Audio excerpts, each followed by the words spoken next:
श्रीमान वेंकटनाथार्य कवितार्केसरी वेदांताचार्यवर्यो मे सन्निधत्तां सदाकृति।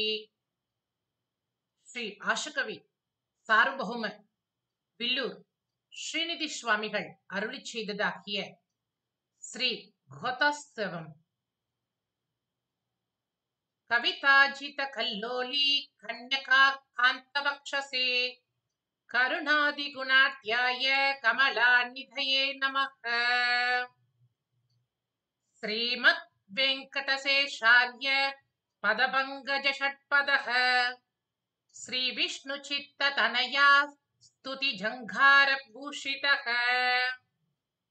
श्रीमद् वेंकटशेषार्य पदपङ्कज षट्पदः श्री विष्णुचित्ततनया स्तुतिझङ्कार भूषितः।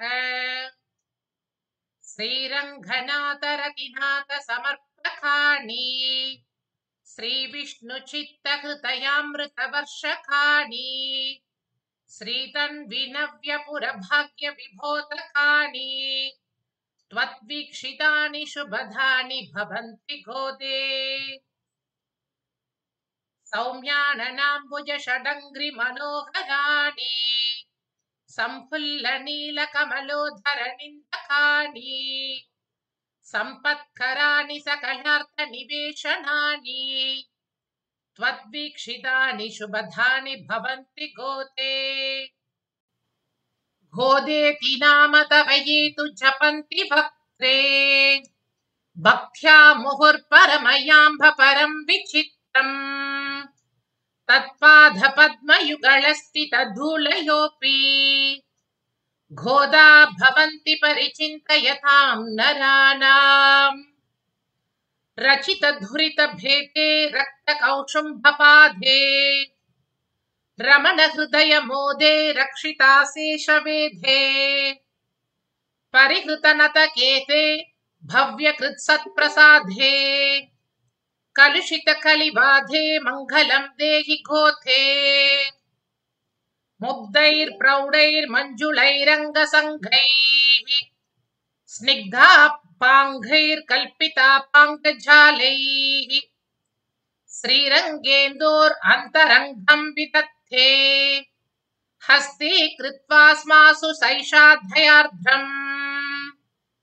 श्रीविष्णुचित्तपरिलालितभालभावम् श्रीरङ्गनाथरदिदायकमुग्धभावम् वाचा प्रकाशितपुराणवशोऽन्तरङ्गम् गोदाभितं हरति दैवतम् अन्तरङ्गम्। को वा कविर्भुवि विभाति सुधीर्मुखं मे संवर्णयद्विकसयित्युपमा पार्श्वे पुरश्च सविदे सविदेतरे च सर्वत्र काञ्चन बिभर्षि मुखे तु शोभाम् त्वत्कण्ठमद्य समुदञ्चितरम्यनाथ प्रोन्नीतमञ्जुलशुखीव सदिशुक किम् तद्दर्शन प्रणयवान् इव हस्तवासी निर्बन्धनोऽपि डयते विगतिहनायम्। श्रीरङ्गनाथाधरनर्तकस्य रङ्गस्थलं मादरयं कपोलः कोलं विलास्यस्य कलाप्रवीणः कलैकदेशेऽपि हि वर्णनाय माथर्घोते चरणयुगलं संश्रितत्राणदीक्षम् दासः सोऽयं भजति नरकान् भावयन् भाविनस्तान् दृष्ट्वास्यैनः कुलमपि तथा क्वाप्य दृष्ट्वा च शान्तिम् केनाप्यस्मिन् प्रकटितधया हन्त जन्तौ भवत्वम्। घोदा कपोल परिशुम्भनतकृतार्थम् तद्दन्तसन्दशनतः परमाभिरामम् बिम्बाधरं लसति रङ्गपदे त्वदीयम् चेतो विधाय विवशं मम दर्शनीयम्।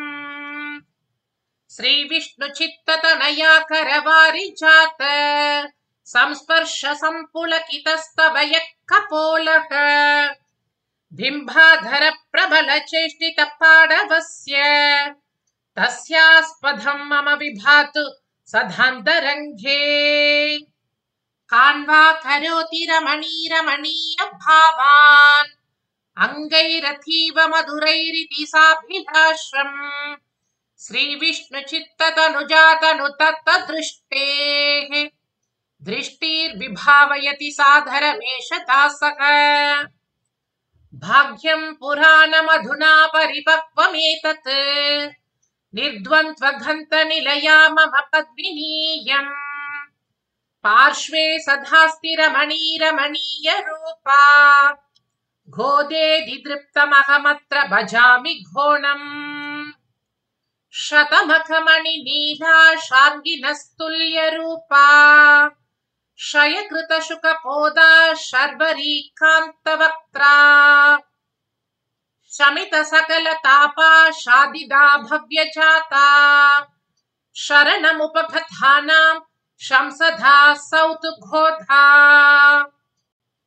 न भक्तिर्न ज्ञानं न गुणलिपिनीत्याप्यनुसृतिः शरण्या साधूनाम् इह विकसिताम्भोजनयन हरे घोतानादेत्यपि नयनम् एवास्ति परमम् निधानं तत्कृत्वा मयि कलय रङ्गेन्द्रकरुणाम् न भक्तिर्न ज्ञानं न गुणलिपिनीत्याप्यनुश्रुतिः शरण्या साधूनाम् इह विकसिताम्भोज नयन हरे घोतानादेत्यपि नयनमेवास्ति परमम् निधानं तत्कृत्वा मयि कलय रङ्गेन्द्रकरुणाम् श्रीमद्वेङ्कटशेषवर्य गुरुराट् पादाम्बुपानाघ्रथ ब्राह्मी